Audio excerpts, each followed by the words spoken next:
திருவிழா கிளம்பி போயிட்டோம். இந்த ஆற்று திருவிழான்றது மாட்டுப்பொங்கல் முடிஞ்சு 3வது நாள் நடக்கும். இது எல்லா ஊர்லேருந்தும் சாமி ஜோடிச்சு இட்டுட்டு போய் ஆற்றுல நிற்க வைப்பாங்க. நல்லா தேர் மாதிரி ஜோடிச்சு நம்ம போயிட்டு எல்லா சாமிக்கும் கற்பூரம் காட்டிட்டு எல்லா சாமியினுடைய தரிசனமும் வாங்கிட்டு அங்கே ஆறு போயிட்டு இருக்கு பாருங்கள். நம்ம கால் நழிச்சிட்டு தலையில் தண்ணி தெளிச்சிட்டு வர வேண்டியது தான். நாங்கள் வருஷம் இந்த ஆற்று திருவிழாவில் வந்து கலந்துப்போம். பசங்களை கூப்பிட்டு வந்து கடை தெருவெல்லாம் சுற்றி பார்த்துட்டு சாமியெல்லாம் கும்பிட்டுட்டு ஜாலியாக என்ஜாய் பண்ணிவிட்டு போவோம். இது ஒரு வழக்கம். இந்த ஊர் சைடெல்லாம் ஆற்று திருவிழான்றது நல்லாயிருக்கும் பார்க்குறதுக்கு. இது இந்த லாஸ்ட்லேருந்து அந்த லாஸ்ட் வரையிலும் நடக்குங்க. ஃபுல்லாக கடத்தேர்வு ஒரே கூட்டமாக இருக்கும், ரஷ்ஷாக இருக்கும். லாஸ்ட்டில் ஒரு சனீஸ்வரன் கோயில் இருக்குது. இது இந்த வீடியோவில் போஸ்ட் பண்ணல, நான் லாங் வீடியோவில் போஸ்ட் பண்ணுறேன், நீங்கள் பார்த்துக்கோங்க.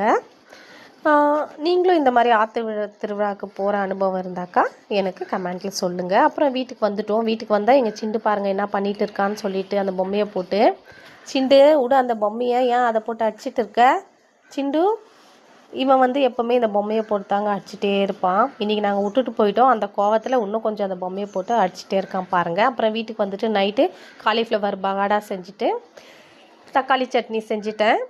உங்களுக்கு இந்த சேனல் பிடிச்சிருந்தாக்கா சப்ஸ்கிரைப் பண்ணுங்கள், லைக் பண்ணுங்கள், ஷேர் பண்ணுங்கள். நிறைய பேர் என்னுடைய சேனலை சப்ஸ்கிரைப் பண்ணாமே பார்த்துட்டு இருக்கீங்க. சப்ஸ்கிரைப் பண்ணலைன்னா சப்ஸ்கிரைப் பண்ணிவிட்டு பாருங்கள்.